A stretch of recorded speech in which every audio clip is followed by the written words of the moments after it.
Right, let's talk about gun cases this morning, folks. Schwell here, another video update. I've been wanting to do this video for a long time. I've had this case in my collection for almost a year now. Every time they go on sale on Amazon, I order at least two. I give them away as Christmas gifts to the gun owners in my life, and I keep quite a few of them. I think I have 6 of them total. And only 2 or 3 of them have actually been set up for a particular gun. Now this one, I'm using it, as you can see here, for a Lansing tactical rifle. This is a 36-inch all-weather tactical gun case by Plano.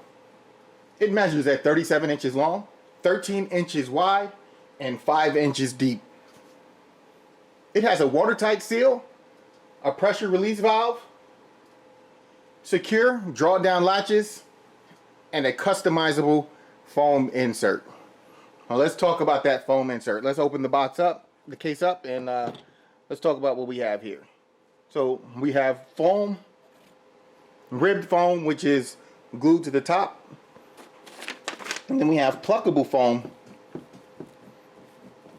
in the middle, and it does have a key, so the latches are lockable, and then there's another layer of the ribbed foam at the bottom. I am not a huge fan of pluckable foam. Actually, I hate the stuff. While it's extremely convenient, it never lets me set these cases up the way that I want them exactly. But again, there is a convenience factor that makes them worth the time and the effort. Those who have tons of experience with it will tell you the biggest difference between your super expensive cases and your low-end cases is the foam inside. While pluckable foam such as this does offer some protection, some support, it's not the end-all be-all. It is not the best stuff on the market. Once you start getting the high-grade foam, the laser cut foam, you start paying for it, and that's where the cost is really involved. The quality of the foam plays a huge part in how well it protects the items that you put inside the cases. Because most of the cases are made of the same rubber, plastic, polymer, whatever you want to call it. Most of them have very similar build qualities on the exterior. The biggest difference is that foam. So what we're going to do today is we're going to set this up for my Lansing Tactical LTE 42. We're going to make that fit, as well as put a couple of magazines and a couple of other things that I usually keep with my firearms in their cases. A little bit of lube, a couple of small tools, just things that I think I would need if I were to go take a class. So enough of the talking. Let's go ahead and get to work. Let's start the plucking process. Here's a little tip. I've done this quite a few times, so I've developed somewhat of a system of doing this. Usually I have skewers to do this stuff, but today we're going to use some chopsticks because I have a million of those. I don't know what it is with my wife and the kids and chopsticks. We have about 3,000 of them in the house. So we're going to use the chopsticks instead of the skewers that we usually use. And toothpicks might work as well.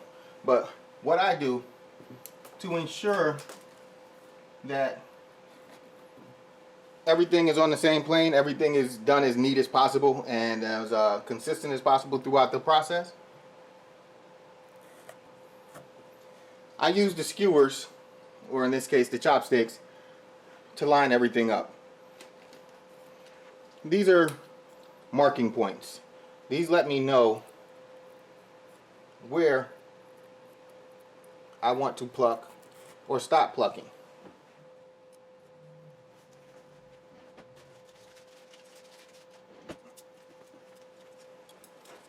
Alright, so for the pocket that we're going to pluck here for the optic, I'm going to make that a little bit longer than the actual Aimpoint Pro that we have on the gun right now.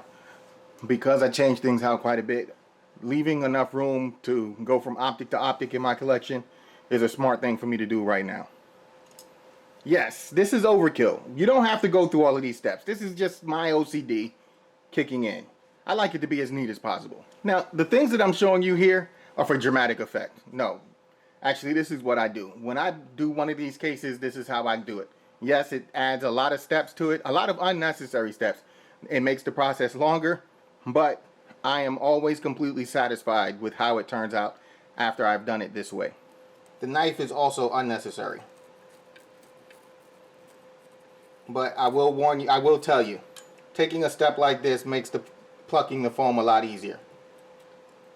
Because sometimes I've plucked it in the past and actually torn some of the foam I did not intend to pluck. As you can see, I still have to stick my fingers deep because I wasn't cutting all the way down with the knife. Just in case I made a mistake, I still had most of the foam secure.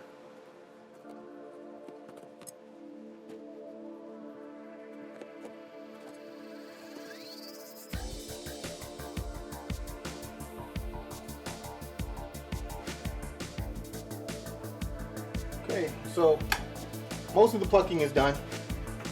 We'll do test fit number 1, because I'm sure I missed some stuff because I always do. So the fit looks about right. I don't want the gun to be able to move around too much. I may take out one more row of foam here just to make a little bit more room for optics.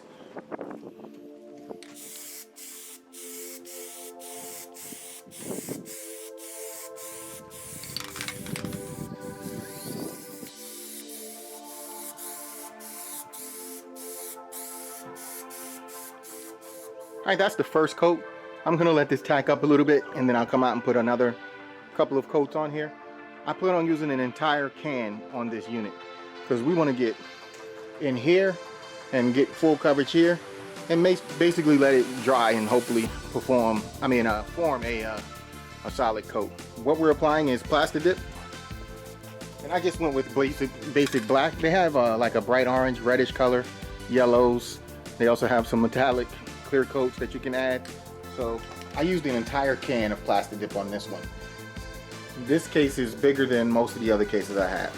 I can usually get away with maybe 3/4 of a can in order to get it to where I want it, but the one can for this size of foam padding, pluckable foam, was enough to coat the front side and put a thin layer on the interior.